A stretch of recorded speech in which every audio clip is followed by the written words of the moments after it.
안녕하세요. 크리스찬 독서실입니다. 오늘은 이혜령 박사님의 의문은 지성을 낳고 믿음은 영성을 낳는다 두 번째 시간입니다.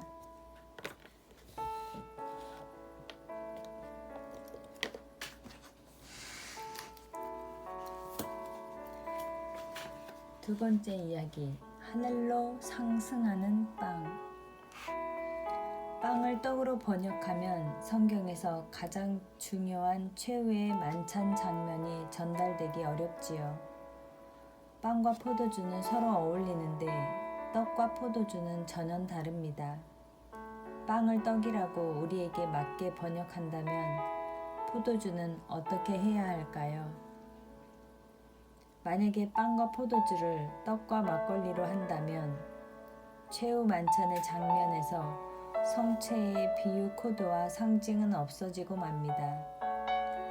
막걸리는 색깔 때문에 피의 상징성을 잃지요. 세상에 흰 피란 존재하지 않기 때문입니다. 물론 다른 술의 종류도 마찬가지이지요. 왜냐하면 포도주는 과실주이고 막걸리나 소주, 청주 같은 것들은 곡주로 곡식에서 나온 것입니다. 포도가 한국에 들어온 것은 역시 근대 이후의 일이고 실크로드를 통해서 들어온 포도는 18세기경이라고 알려져 있습니다. 빵과 마찬가지로 포도주도 성경을 번역하던 개화기에는 없었던 음식물입니다. 만약 빵을 떡이라고 하듯이 같은 술이기 때문에 포도주를 청주나 소주로 번역했다고 해보세요. 그랬을 때 성경의 상징체계는 물론 앞뒤가 맞지 않는 그야말로 난해하고 이해하기 힘든 책으로 바뀌고 말 것입니다. 빵이 그 의미의 차원이 비유로 쓰이지 않는 빵. 두 번째, 제휴법으로 쓰이는 수사학적 의미의 빵. 세 번째는 상징적 의미로서의 빵이 등장하는데 그것은 예수님의 몸이 성체를 상징하는 역할을 합니다. 동시에 바늘과 실의 관계처럼 빵에 따라다니는 것이 포도주입니다. 그것은 예수님의 피를 뜻해서 고체와 액체, 즉 형태가 있는 빵, 인간의 육체, 그리고 그 몸속에 흐르는 액체인 포도주의 대응 관계에 의해서 떼려야 뗄 수 없는 상징 구조를 만들어내는 것입니다. 세속의 빵이 오병이어의 빵으로 그 빵이 다시 성체의 빵으로 업그레이드 된 것이 최후의 만찬의 바로 그 빵입니다. 예수께서 떡을 떼어 제자들에게 주며 뭐라고 하셨습니까? 받아서 먹으라, 이것은 내 몸이니라고 하셨지요. 또 잔을 들어서 어떻게 하셨습니까? 이것은 죄사함을 얻게 하려고 많은 사람을 위하여 흘리는 바 나의 피, 곧 언약의 피니라고 하셨습니다. 자, 이제 나는 너희들 곁을 떠나 헤어진다. 그러니 이제 나를 통째로 너희에게 주고 갈 것이다. 먹어라 하시는 것이지요. 빵은 예수님의 성체, 붉은 포도주는 예수님의 피를 상징하죠. 예수님은 빵을 자신의 몸이라 하고 포도주를 피라고 했어요. 유대인들에게 빵과 포도주는 일상적 식생활의 기본이었습니다. 이 일상적인 음식들은 우리 몸속에 들어와서 피가 되고 살이 됩니다. 빵을 먹기 전까지, 빵을 먹는 순간까지도 빵은 나와 따로 존재하는 것이지만 내 입에 들어온 순간부터 빵은 나와 하나가 되는 겁니다. 예수님께서는 당신이 떠나신 후에도 계속 함께 하려면 매일 빵을 먹듯 예수님의 모든 생애와 말씀을 먹으라고 한 것입니다. 씹으라고 한 것입니다. 어금니로 꼭꼭 씹어 진리를 육화하라는 것이지요. 그러니 그걸 떡이라고 번역할 경우 그런 상징이 제대로 옮겨질 수가 없지요. 그렇기 때문에 성경을 읽을 때 우리는 유대인들의 생활 양식을 한국 양식으로 옮겨올 수가 없는 것입니다. 특히 최후의 만찬은 유월절 전날이기 때문에 만찬의 뜻도 우리에게는 그 풍습을 모르고서는 잘 알 수 없습니다. 유월절에는 희생양을 바칩니다. 예수의 죽음은 스스로 희생양이 되어 마치 양들이 피를 흘리는 것처럼 피를 흘림으로써 대신 속죄하는, 스스로를 제물로 바치는 상징성을 내포하고 있는 것입니다. 유월절을 추석으로 번역할 수 있겠습니까? 5월 단어로 번역할 수 있겠습니까? 그렇기 때문에 원전으로 읽으라는 뜻이 아니라 소설이나 시를 읽을 때에 에그조틱한 이미지, 즉 그 시인이 시를 쓸 때의 시대 상황이나 배경, 문화를 이해하고 그 위에서 감상을 해야 합니다. 마찬가지로 성경도 그래야 하는 것이죠. 감동 먹었다는 아이들. 그러므로 우리에게는 없지만 성경에 쓰인 음식명 그대로 빵과 포도주라고 하면 최후의 만찬 장면처럼 생생하게 전달되는 장면도 드물 것입니다. 왜냐하면 한국인처럼 먹는다는 말을 비유적으로 많이 쓰는 경우도 흔치 않을 것이기 때문입니다. 대꾸가 없으면 왜 내 말 씹냐 그럴 겁니다. 나이도 욕도 먹는 것이고 잊어먹었다고도 합니다. 축구에서 골도 먹는 거죠. 경제 이야기 할 때도 이거 경비 얼마 먹었어? 그 사람 사업 말아먹었어. 그럽니다. 요즘 아이들은 감동 먹었어 라고까지 합니다. 어떤 사람들은 오직 한국 사람들이 배가 고프게 살았으면 모든 것에 먹는다는 말을 붙이겠느냐고 합니다. 하지만 그게 아닙니다. 씹는다는 것, 먹는다는 것은 하나가 되고 싶은 욕망을 뜻합니다. 한국인들은 네가 내가 되고 내가 네가 되는 단일성, 통일성의 감정을 먹는 것으로 표현한 경우가 많습니다. 이렇게 먹는다는 것, 하나 되는 것을 좋아하는 사람들이라 한국 사람들은 정없이는 못 산다 그러는 거겠지요. 이렇게 한국인들은 늘 영혼이 고픕니다. 참 종교적인 심성이지요. 이 고픈 영혼을 채워주는 것이 바로 성경 속의 말씀인 빵입니다. 성경은 육체의 양식, 즉 마귀의 빵을 볼 수 있고 만질 수 있는 빵으로 가시화했습니다. 거기에 이양 대립으로 놓인 것이 하나님의 말씀, 곧 생명의 빵입니다. 최후의 만찬에 등장하는 내 몸은 빵, 내 피는 포도주라는 말이 바로 이 생명의 빵을 가시화한 것입니다. 말씀의 피, 말씀의 빵인 것이지요. 게다가 유목 생활을 하던 당시 사람들에게 빵과 포도주의 비유는 얼마나 절실한 것이었겠습니까? 포도주는 실제로 착한 사마리아인의 이야기처럼 강도를 만난 사람을 살려줄 때 사용한 구급약이기도 했습니다. 포도주가 사람에게 없으면 죽고 많은 피로 비유된 이유도 여기 있습니다. 앞마당에 우물이 있고 샘물에서 언제든 목을 축일 수 있는 농경 문화권 사람들에게는 유목민의 목마른 그 절실함이 10분의 1도 전해지지 않을 것입니다. 말, 몸, 마음이 하나로. 왜 하필 먹는 것일까요? 머리로 이해하고 귀로 이해하고 눈으로 이해하는 것은 진리가 아니기 때문입니다. 입으로 먹고 어금니로 씹어 마침내 한 몸이 되어야 진리입니다. 말 따로, 몸 따로, 마음 따로인 것은 진리가 아니지요. 그러니까 하나님 말씀인 성경을 눈으로 보는 사람, 귀로 듣는 사람은 극단적으로 말하자면 다 가짜입니다. 최후의 만찬에서 이 빵이 내 몸이고 이 포도주가 내 피다, 이것을 먹어라 라고 한 것은 진리를 건성으로 듣지 말고 네 몸의 일부로 만들라는 뜻입니다. 하나님의 말씀을, 예수님의 말씀을 씹어서 하나가 되는 것, 그것이 바로 최후의 만찬의 메시지라 할 수 있습니다. 빵과 하나님의 말씀은 대립적으로 보이기 쉽지요. 하나는 육이고 하나는 영입니다.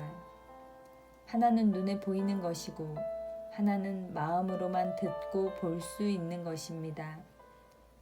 성경에 쓰인 그대로 빵은 입으로 들어오는 것이지만 말씀은 입에서 밖으로 나오는 것이지요. 그래요. 그 구절을 다시 한번 잘 읽어보세요. 결코 빵이 필요 없다고 부정하신 말씀이 아니라는 것을 알게 될 것입니다. 만약 이 구절이 시험 문제에 나왔을 때 인간에게 빵은 필요 없고 오직 하나님 말씀만 있으면 된다고 답안지에 쓴다면 그야말로 빵떡 먹죠. 중학교에서 처음 영어를 배웠을 때를 생각해 보세요. 예수님은 그냥 빵이라고 하시지 않고 빵만으로 라고 만자를 더 붙이셨지요. 영어로 치면 not A but B는 A를 부정하여 제거하는 것이지만 not only A but B형이 되면 A는 긍정적 의미로 B에 포함되어 보완적인 것이 됩니다.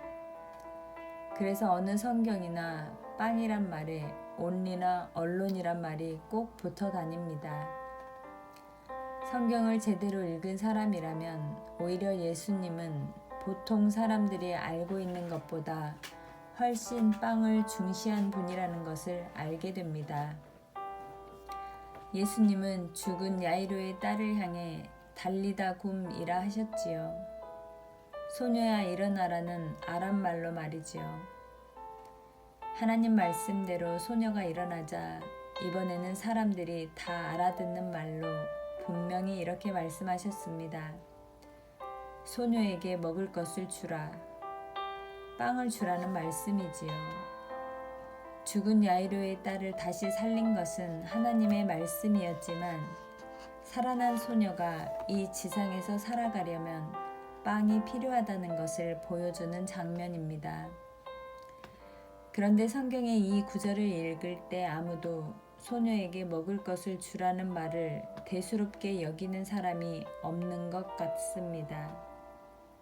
성경 말씀에는 만일 형제나 자매가 헐벗고 일용할 양식이 없는데 너희 중에 누구든지 그에게 이르되 평안히 가라, 덥게 하라, 배부르게 하라 하며 그 몸에 쓸 것을 주지 아니하면 무슨 유익이 있으리요? 라는 말이 나옵니다.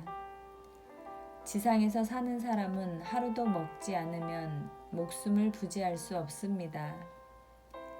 빵이 그렇게 중요한 것이기에 성경에는 빵이란 말이 어느 말보다도 많이 등장하는 것입니다.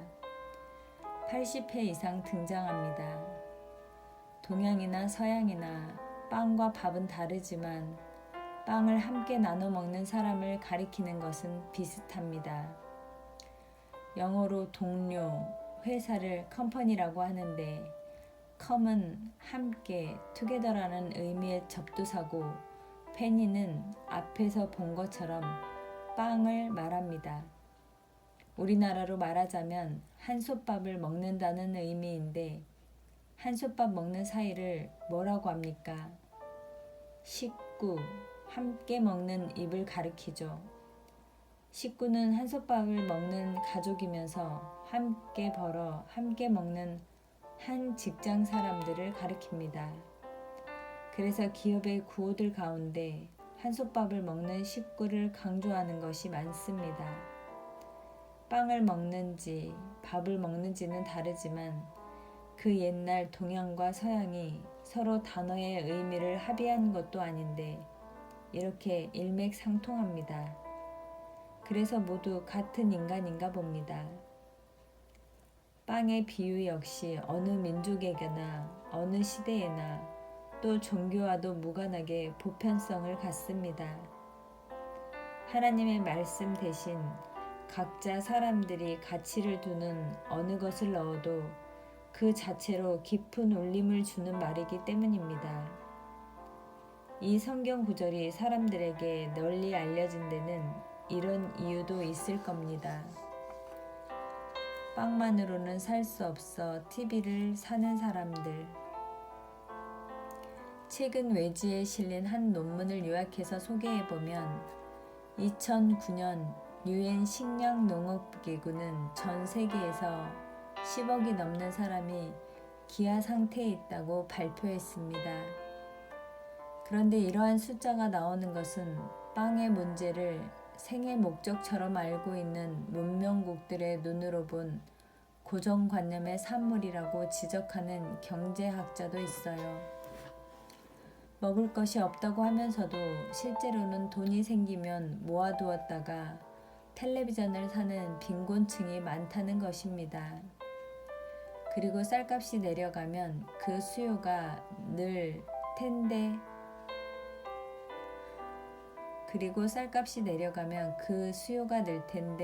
거꾸로 소비량이 준다는 겁니다.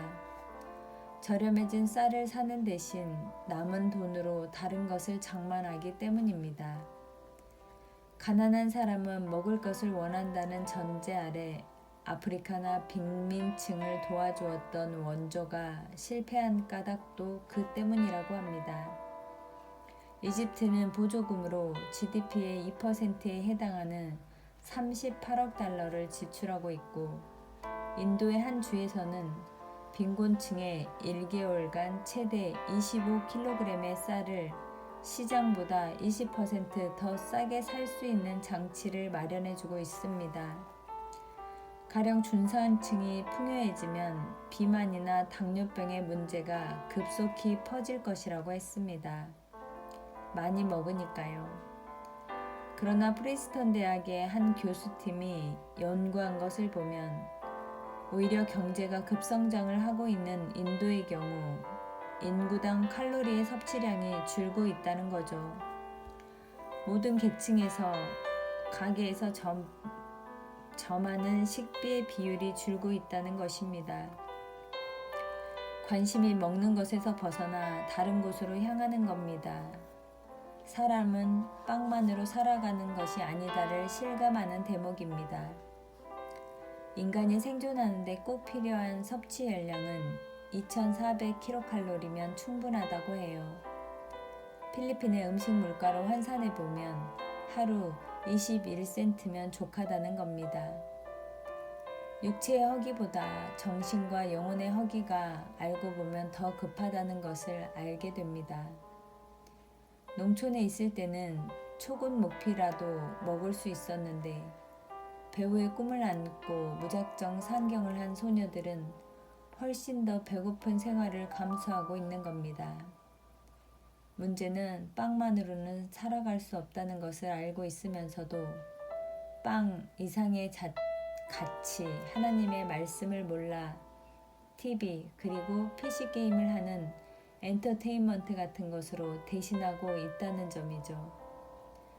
그래서 요즘은 배고파 담장을 넘는 세상이 아니라 휴대전화, 스마트폰이 부러워서 도둑질하는 사회가 된 거죠. 그것을 구약 성경에서는 이렇게 말합니다. 아무리 먹어도 배고프고 아무리 마셔도 목이 타는 세상에 올 것이라고. 영혼을 씻어주고 채워주는 빵, 하나님의 말씀을 모르기 때문이죠. 아프리카 난민을 구하던 봉사단들은 이런 말도 합니다. 교육비가 없어 학교에 다니지 못하는 아이의 집을 방문해 보면 안테나가 있고 DVD 플레이어가 있더라는 겁니다. 먹을 것도 없다면서 어떻게 TV는 있는가 하고 물으면 얘 먹는 것보다 저게 더 중요하니까요 라고 하더래요. 만나를 먹은 사람도 오병이어의 기적 때 생선과 빵을 먹은 사람도 결국 모두 죽었습니다. 진짜 기적은 영원히 사는 빵을 먹는 거지요. 그래서 예수님은 자신을 생명의 빵이라고 칭하시고 나를 먹어라 이 생명의 떡을 먹으라고 말씀하십니다. 그런데도 5,000명을 먹인 오병이어의 이야기는 알아도 그때 그 광야에서 5천 명 앞에서 무슨 말씀을 하려고 하셨는지 전해지지 않고 있습니다. 말씀보다 빵입니다. 진정한 기적은 오병이어가 아니라 그 말씀인데 말입니다. 마귀의 말대로 돌을 빵으로 만들려고 한 것이 현대의 금융 시스템이요 산업 기술입니다. 그래서 사람들은 석탄과 석유와 우라늄 광으로 빵을 만들어 내려 합니다. 그러한 과학 기술을 기적이라고 부르는 사람들도 있습니다. 가정도, 대학도, 연구실이나 실험실, 그리고 도서관까지 모두가 빵을 만들어내는 공장으로 변했습니다. 거리도 시민들이 모이는 광장도, 의사당도 모두가 빵 먹는 자리로 변했습니다. 그래서 빵이 돈이요, 경제요, 포탄입니다. 로버트 케네디의 말처럼 GNP는 삼남의 숲의 파괴와 호수의 죽음, 네이팜탄과 미사일과 핵무기의 생산으로 증가하지만 가족의 건강, 교육의 질, 놀이의 즐거움은 그 안에 포함되지 않습니다. 시의 아름다움이나 결혼의 가치, 우리의 유머나 용기, 지혜와 가르침, 자비나 헌신 같은 것은 측정되지 않는다고 했습니다. GNP는 삶을 가치 있게 만들어주는 것들을 제외한 모든 것들을 측정할 뿐이라고 말합니다. 그러나 성경을 이렇게 시를 읽듯이 소설을 읽듯이 읽어가면 해답이 나옵니다. 꽃이 밥 먹여주냐라고 물으면 이렇게 대답하죠. 그럼 밥 먹고 나서 뭐 할래? 세 번째 이야기, 눈물과 함께 먹는 빵. 일제 강점하에서 배금미로 겨우 끼니를 이어갈 때입니다. 그리고 6.25 전란 때 궁핍한 피난살이를 하던 때의 일입니다. 우리는 정말 눈물 없이는 하루도 밥을 먹을 수 없는 굶주림 속에서 살았지요. 그럴 때마다 힘이 되고 위안이 되었던 말이 하나 있었지요. 눈물과 함께 빵을 먹어보지 못한 사람은 인생의 의미를 모른다는 괴테의 말이었지요. 나만이 아니라 당시의 가난한 젊은이들에게는 그 말이 바로 철학이요 시였던 것입니다. 초년 고생은 사서 하랬다는 우리말 속담이 있었지만 밥보다는 근대와 바람을 타고 들어온 빵, 더 호소력이 있었던 모양입니다. 그러나 좀 더 시간이 지나고 난 뒤 나는 이 말에 대하여 더 이상 흥미를 가질 수 없게 되었습니다. 솔직히 말하자면 실망을 하게 된 겁니다. 눈물 없이도 밥을 먹게 된 이유 때문만은 아닙니다. 괴테의 교양소설 빌헤름 마이스터의 수업시대를 읽다가 겨드랑이에 끼고 다니던 그 말의 뿌리를 찾아내게 된 것이지요. 처음엔 유레카라고 소리치면서 발가벗고 뛸 정도로 기뻤어요. 하지만 이내 나의 탄성은 실망의 한숨으로 변해버리고 말았지요. 지금까지 내가 알고 있었던 눈물의 빵과는 그 뜻이 전혀 어울리지 않았던 겁니다. 사실 괴테의 말이라고는 하나 여러 사람의 입을 거치다 보니 조금씩 그 말들이 변조되어 있었다는 사실은 이미 나도 알고 있었습니다. 눈물과 함께 빵을 먹어보지 못한 사람과는 인생을 논하지 말라거나 눈물 젖은 빵 맛을 모르면 인생의 맛도 모른다거나 서로 다른 버전들이 있어 왔지만 그 눈물의 빵은 인생이란 핵심 단어에서 크게 벗어나지 않았던 거죠. 그런데 진짜로 괴테의 소설에 나오는 빵은 인생이 아니라 하나님의 힘과 관련된 것이었다는 사실을 알게 되었습니다. 부연하자면 눈물과 함께 빵을 먹어보지 못한 사람은 인생이 아니라 하나님의 힘이 무엇인 줄을 모른다는 뜻이었죠. 한마디로 그 노인이 하프를 타면서 슬프게 노래한 것은 인생론이 아니라 신앙론이었다는 겁니다. 단순한 일상적 생활고가 아니라 인간의 원죄에 대한 종교적 담론이었던 셈입니다. 눈물의 의미. 눈물은 인간만이 누리는 특권이라고 말하기도 합니다. 다른 짐승들은 눈물을 흘리지 않는다고요. 애완견을 보면 슬픔과 기쁨을 분명히 표현합니다. 어느 때는 정말 우는 것처럼 이상한 소리를 낼 때도 있어요. 도살장으로 끌려가는 소들이 눈물을 흘린다든가 악어의 눈물이라는 말도 있지만 이것은 모두 그저 본능적이고 생리적인 눈물뿐입니다. 눈의 불순물을 씻어내거나 체내에서 내보내는 분비물에 지나지 않는 거죠. 인간의 경우라면 눈에 불순물이 들어가거나 양파를 깔 때처럼 눈을 자극하는 물질이 있으면 누액이 나오지요.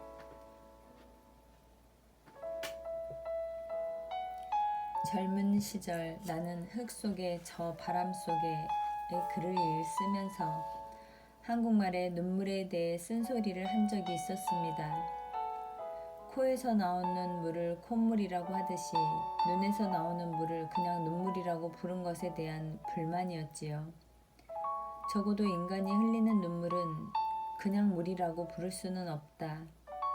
양파를 깔 때 우는 눈물과 사랑하는 사람과 헤어질 때 흘리는 눈물이 같다는 말인가 라고 생각했었습니다. 어느 철학자의 말이었던가 오래전에 읽은 것이라 확실하지 않지만 아이를 사랑하는 어머니의 눈물이나 남의 집 담을 뛰어넘다 가시철망에 찔려 나오는 도둑의 눈물이나 과학적으로 분석을 해보면 H2O와 NaCl 밖에는 나오지 않는다고 했어요. 과학적으로는 설명할 수 없는 눈물의 성분이 있음을 나타내려고 한 소리이지요. 그런데 요즘은 과학자들의 분석도 여간 아니어서 가령 윌리엄 프레이 같은 생화학자는 감정의 눈물은 생리적 눈물과는 분명 다른 점이 있을 것이라고 믿어 실험에 착수했다는 거죠. 그랬더니 말이에요. 아니나 다를까 마늘이 매워서 흘리는 생리적 눈물보다 감정이 섞인 눈물에는 그만큼 단백질이 더 많이 검출된다는 거예요. 그냥 단백질만도 아니라나 봐요. 가령 분해서 오는 눈물을 피눈물이라고 하잖아요. 그런데 그 눈물에는 피까지는 아니어도 나트륨 성분이 많이 섞여서 나온다는 것입니다. 그 눈물 맛은 자연히 더 짜다는 겁니다.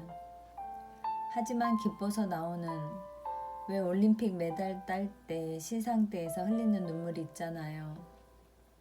그 눈물에는 칼륨이 많이 섞여 있어서 맹물에 가까운 밋밋한 맛이라고 해요. 이를테면 감정과 눈물의 인과관계가 실증된 거지요. 감정적인 눈물. 오로지 인간만이 감정적인 눈물을 흘립니다. 눈물에는 두 종류의 다른 눈물이 있다고 합니다. 직접적인 고통을 겪지 않았는데 눈에 티끌 같은 게 들어온 것도 아닌데 웁니다. 슬플 때 우는 눈물, 기쁠 때 감동해서 흘리는 눈물은 희노애락에서 우러난 감정의 눈물이라고 하지요. 그리고 우리의 머릿속에는 우는 여성과 울지 않는 남성이라는 고정관념이 깊이 박혀 있습니다. 또 여자가 남자보다 더 많이 우는 것도 과학적으로 설명할 수 있다고 해요. 사람에게는 프롤락틴이라는 호르몬이 있는데 이 물질은 누선에도 있는 것으로 눈물을 흘리게 하는 작용과 관련되어 있다고 합니다. 그런데 그 내분비물이 말이죠.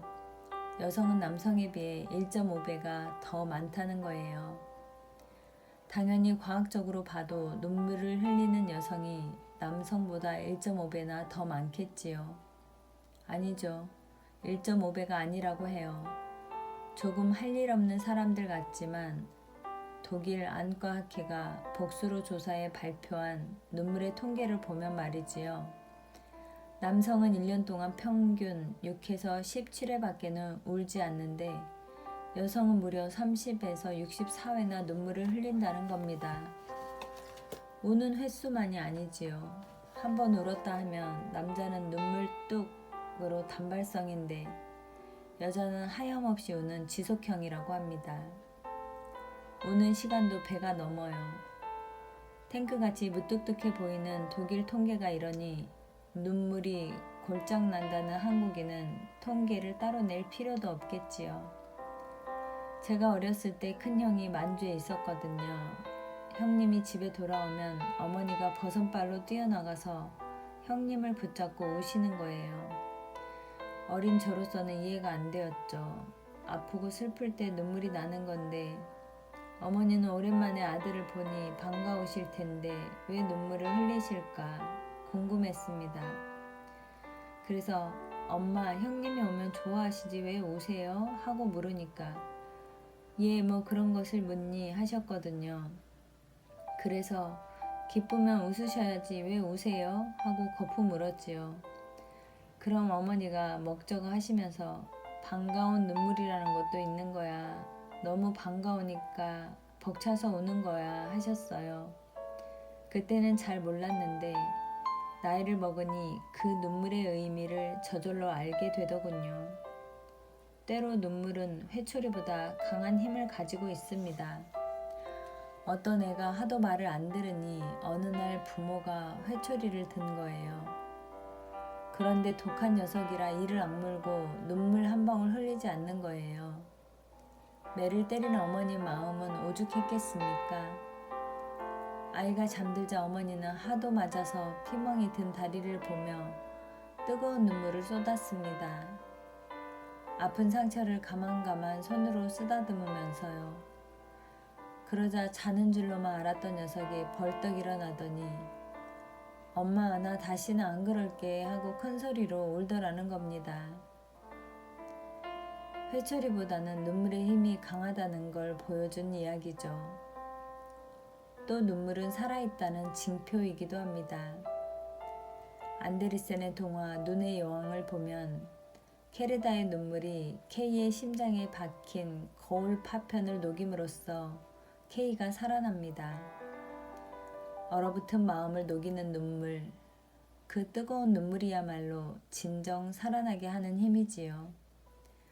이 세상에는, 아니 이 세상 사람들 가운데 눈물을 흘리지 않는 사람은 없을 것입니다. 살아있는 자만이 할 수 있는 것 중에 하나니까요. 죽은 자는 눈물을 흘릴 수 없습니다. 눈물을 잃은 사람들. 그런데 요즘은 초상집에 가도 곡소리는커녕 눈물 한 방울 구경할 수 없습니다. 장례식장에 가도 우는 것은 오히려 조문하러 온 늙은 친구들이고 죽은 이의 가족들은 울지 않습니다. 을의 눈물바다가 되던 학교의 졸업식장도 썰렁하게 이를 데 없습니다. 눈물이 없는 정도가 아니라 밀가루를 뿌리고 옷을 찢는 등 폭력 사태까지 나서 신문 사회면을 장식하곤 합니다. 사람들은 울지도 않지만 눈물 흘리는 것 자체를 부끄러워하고 숨기려고 하는 것 같습니다. 연인과의 이별 앞에서도 쿨해야 한다는 것이 요즘 사람들의 태도지요. 눈물이 사라진 시대입니다. 최첨단 기술로 만들어진 T-800 터미네이터는 인간과 구별할 수 없으면서도 초능력을 지닌 로봇입니다. 그러나 단 한 가지 인간과 다른 것은 눈물을 흘릴 수 없으며 눈물이 무엇인지도 모른다는 점입니다. 그러나 터미네이터는 영화가 대단원에 이르면서 인간이 흘리는 눈물의 의미를 알게 되고 자신의 몸을 용광로에 던져 살신 성인의 최후를 맞습니다. 눈물을 통해서 비로소 로봇은 진짜 인간이 된 것입니다. 그런데 영화와는 반대로 영화관이 아닌 도시의 현실 공간에서 우리는 눈물을 흘리지 않는 인간들과 만납니다. 로봇이 인간이 되는 것이 아니라 인간이 로봇이 되어가는 광경을 보고 있는 것이지요. 서글픈 일입니다. 눈물만이 우리가 영혼이 있는 인간임을 증명할 수 있는 것인데 말이지요. 독일 철학자 막스 셸러도 인간이 무엇인지에 대해 쓸데없는 소리들 마라, 인간의 눈물을 연구하지 않고 인간을 어떻게 알겠는가 말하지 않았습니까? 그는 감정적 느낌이 인식의 진정한 근원이자 윤리의 기초라고까지 말했습니다. 느낌 없이 이성적 사고이기만 한 것은 공허한 허위라고요. 그러니 눈물을 잃었다는 말은 곧 인간성을 잃었다는 말입니다. 눈물이 사라져간다는 것은 사랑만이 아니라 참회의 문화도 사라져가고 있음을 의미하는 셈입니다. 그런데도 사람들은 눈물 없는 세상을 원합니다. 한때는 눈물을 그토록 소중하게 여겼는데 말이지요. 보세요. 성경에는 눈물단지 이야기가 기록되어 있습니다. 나의 유리함을 주께서 계수하셨사오니 나의 눈물을 주의 병에 담으소서. 이것이 주의 책에 기록되지 아니하였나이까. 실제로 고대 그리스와 로마에는 눈물단지라는 것이 있었다고 합니다. 목이 가는 작은 병인데 장례식 때 문상객들이 흘린 눈물을 그 병에 담아 무덤에 함께 묻었다고 합니다. 망자에 대한 애정과 존경의 표시였던 겁니다. 얼마나 눈물을 흘렸기에 그런 단지까지 있었을까 의심이 가지만 정말 영어 사전에 레크러머토리라는 단어가 있으니 믿을 수밖에요. 레크리는 라틴어로 눈물을 뜻하는 말이지요. 영국 빅토리아 왕조 때만 해도 낭만주의 흐름을 타고 이 눈물단지가 다시 유행해서 은으로 장식한 아름다운 유리병들이 만들어지고 또 미국에서는 전선으로 가는 남편들을 위해 눈물을 담아 선물로 주었다고 해요. 눈으로 볼 수 없던 사랑의 결정체를 바로 그 눈물단지로 지닐 수 있게 된 것이지요. 이제는 모두 전설 속에나 나오는 말이 되었습니다. 한의 눈물, 원망의 눈물. 제가 20대 때 썼던 흙 속에 저 바람 속에 라는 에세이에서도 지적한 적이 있었지만 서양 사람들은 새소리를 들을 때 즐겁게 노래한다 라고 하는데 우리는 같은 새소리인데 새가 운다고 하잖아요. 영어로 하면 bird cries가 되는 셈이지요. 낮에 우는 새는 배고파서 울고요. 밤에 우는 새는 님그리워 온다는 우리 민요의 한가락을 들으면 왜 새가 쥐적인다는 것을 운다고 했는지 알만합니다. 미국 슈 인디언들은 잘 우는 부족으로 알려졌지만 우리도 그에 못지않은 눈물족에 속할 겁니다. 그러니까 가사문학으로 이름난 송강 정철의 고시조 한 수가 생각나네요. 남진 죽고 우는 눈물 두 젖에 내리 흘러 젖맛이 짜다 하고 자식은 보채거든 저놈아 어내 안으로 계집되라 하난다. 남진은 남편이라는 뜻이니까요. 지금 눈물을 흘리고 있는 여인은 사별한 지 얼마 안 되는 청상이겠지요. 그런데 그 눈물의 의미와 그 묘사를 엉뚱하게도 젖맛이 짜다고 보채는 아이를 통해서 보여주고 있는 것이지요. 눈물을 얼마나 많이 흘렸으면 가슴을 적셔 아이가 빠는 젖으로 흘러 들어갔을까요? 정말 놀랍군요. 두 눈으로 흐르는 두늘기 눈물이 두 젖꼭지로 흘러내립니다.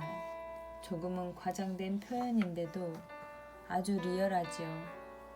젖맛이 짜다는 말로 이 같은 상황과 아이를 안고 오는 여성의 모습을 아주 리얼하게 그려줍니다. 송강정철이 그린 이 여인의 눈물은 사별한 님에 대한 그리움이고 야속함이고 혼자 세상 살아갈 근심이 뒤얽인 복잡한 감정의 산물이겠지요. 그러기 때문에 그 눈물은 로맨틱한 여성의 눈물, 흔히 남성을 사로잡는 여성의 무기라는 연애소설의 눈물과는 거리가 멀지요. 청산과부의 두 줄기 눈물이 가슴을 적셔 젖맛이 짜다고 아이가 보챈다는 기막힌 상황은 달콤한 로맨스를 다룬 상황이 아니니까요. 이렇게 산문적인 상황을 리얼리티가 생생한 시의 경지로 만들어낸 것은 셰익스피어의 현란한 수사로도 당하지 못하지요. 애를 혼자 키우는 과부, 그렇다고 다른 남성과 재혼을 할 수 있는 시대도 아닙니다. 아이만 덜렁 떠맡기고 떠난 남편이 원망스럽고 혼자 아이를 데리고 살아갈 길이 막막하지요. 이런 눈물이 무슨 여인의 대단한 무기입니까? 저놈아라는 막말로 끝내주는 종장을 보세요. 세상 남자들에게 퍼붓는 욕이지요. 너희들도 한번 계집으로 태어나보라. 무슨 마음으로, 무슨 언감생심으로 계집되라고 하는 거냐.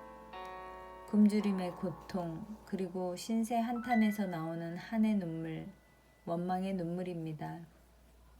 어미의 눈물이 또 다른 눈물을 낳는 아이의 울음. 이 처절한 눈물의 리얼리즘이 식민지 땅에서 전쟁터에서 흘렸던 우리의 눈물이었던 것이죠.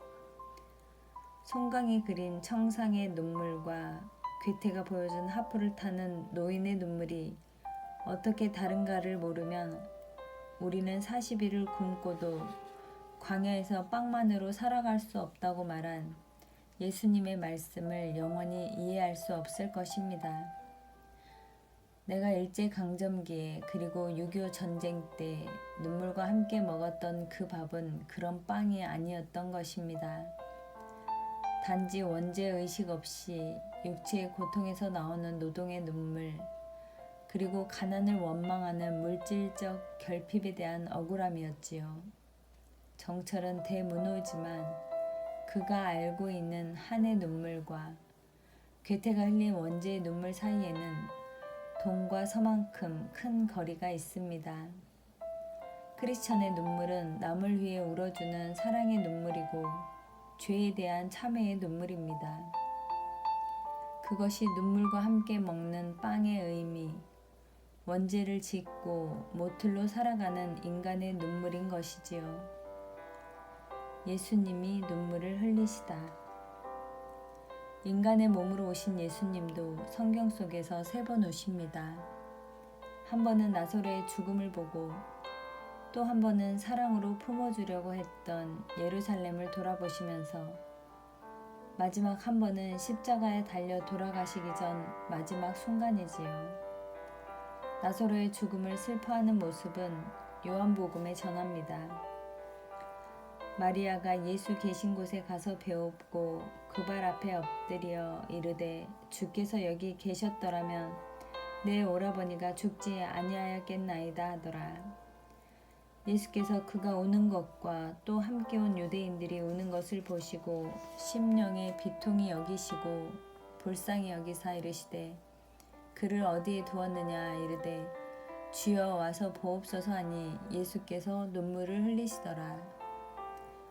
나사로는 마르다와 마리아의 오빠로 예수님이 지극히 사랑하던 사람이었습니다.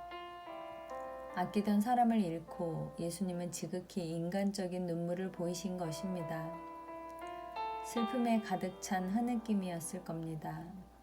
이런 소리 없는 울음을 그리스어로 다크리오라고 합니다. 한자로 말하면 소리 없이 촛농처럼 흘리는 눈물, 누와도 같은 것입니다. 두 번째 눈물은 예루살렘 성을 보시며 오신 것입니다. 예루살렘에 입성하시는 예수님을 찬양하는 제자들을 보고 바리새파 사람들이 그들을 꾸짖어 달라고 말합니다. 그들과 같은 예루살렘 성을 보시면서 이르시되 너도 오늘 평화에 관한 일을 알았더라면 좋을 뻔하였거니와 지금 네 눈에 숨겨졌도다. 날이 이를지라 네 원수들이 토둔을 쌓고 너를 둘러 사면으로 가두고 예루살렘이 강도 소굴이 될 것을 예감하며 소리내어 엉엉 우는 겁니다. 이때의 표현은 그리스어로 클라이오입니다. 한자로 말하면 울읍자입니다. 정의가 무너진 것에 대한 분노의 눈물입니다. 얼마 전 팔레스타인 지역인 베들레헴에 유대인들이 어른키 3배 이상의 높이로 쌓은 시멘트 벽이 생각납니다. 예루살렘이 평화의 성, 기도의 터, 기도의 집이 아니라 강도의 구렬이 되어버린 것에 눈물을 흘리셨던 예수님이 이걸 본다면 무엇라 하실까 생각해 보았습니다. 세 번째는 울부짖음입니다. 통곡하는 것입니다. 십자가에 달려 돌아가시기 전 마지막 순간 인간의 모습으로 오신 예수님이 자신을 구원하실 분께 심한 통곡과 눈물로 간구와 소원을 올렸다고 합니다. 그리스어로는 크라조, 한자어로는 울채로 눈물을 쏟으며 주먹으로 바닥을 쳐가며 우는 모습입니다. 우리는 예수님의 이 통곡과 눈물을 통해서 영혼을 씻어낼 수 있습니다.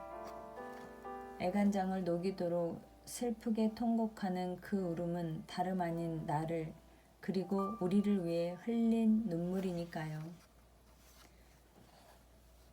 회개의 눈물. 예수님의 마지막 눈물을 보면서 진작 회개할 걸 하고 후회하는 마음이 듭니다. 그러고 보면 예수님의 눈물은 사랑의 눈물이지만 인간의 눈물은 회개의 눈물일 것입니다. 여호와의 말씀에 애통하는 사람들을 보고 너희는 옷을 찢지 말고 마음을 찢으라 하셨습니다. 슬픔을 표현하는 방식으로서 옷을 찢는 그 상징과 형식에 구애받지 않고 가슴을 찢는 것이 회개라고 말합니다. 가톨릭처럼 고해 성사를 하거나 특별히 용서해달라고 비는 그런 회개만을 말하는 것이 아닙니다. 길을 걷다가 잠을 자다가 혹은 밥을 먹다가도 문득 마음속으로 자신을 돌아보며 눈물을 흘릴 수 있는 순간이 있다면 그것이 바로 회개입니다. 우리들이 눈물을 흘리며 회개할 때 하나님께서 그 회개를 받아들이십니다. 이 회개가 바로 우리가 먹을 빵을 적시는 눈물, 양식을 거두기 위해 흘리는 땀인 것이지요. 예수님이 우리를 위해 흘리신 것은 눈물만이 아닙니다. 그 눈물이 짙어지면 피가 됩니다. 눈물을 분석한 과학자들의 보고를 보면 피와 눈물의 주요 성분은 거의 같다고 합니다. 땀도 마찬가지고요. 여기까지 와보니 앞에서 이야기한 빵과 눈물, 땀이 어떻게 이어지는지 알 것 같습니다. 앞장에서 빵은 지상의 양식이자 예수님의 몸으로 육화된 하나님 말씀이라고 했습니다. 그렇다면 귀태의 눈물 젖은 빵이란 뭘까요? 회개하면서 어금니로 꼭꼭 씹는 하나님의 말씀입니다. 예수님은 우리를 위해 가장 슬프게 울었습니다. 유일하게 사람만이 다른 사람을 위해 슬퍼하고 웁니다. 그것이 바로 예수님이 말하는 사랑입니다.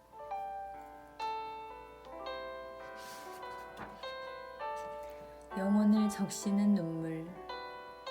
예수님이 흘리신 눈물을 보면 마귀가 예수님에게 내민 돌, 그리고 그 돌로 만들어 보라던 빵의 의미와 어떻게 다른지 명확하게 드러납니다. 하나님을 떠난 인간, 죄를 짓고 에덴을 떠난 인간은 눈물 없이는 빵을 먹지 못합니다. 가시덤불과 엉겅퀴의 땅을 갈아 밭을 만드는 땀 없이는, 노동 없이는 한시도 이 지상에서 살아갈 수 없는 것이 죄를 짊어지고 살아가야 할 인간의 모습이지요. 그런데 만약 예수님이 그 돌로 빵을 만들었다면 어떻게 되었을까요? 마귀의 유혹에 넘어가고 말 것이 됩니다. 예수님은 아마 지금 하늘이 아니라 지상 그리고 황량한 광야에 서 있습니다. 인간과 똑같은 육신으로 배고파하고 있습니다. 에덴 동산에서 떠난 자의 배고픔을 금식을 통해서 체험했습니다.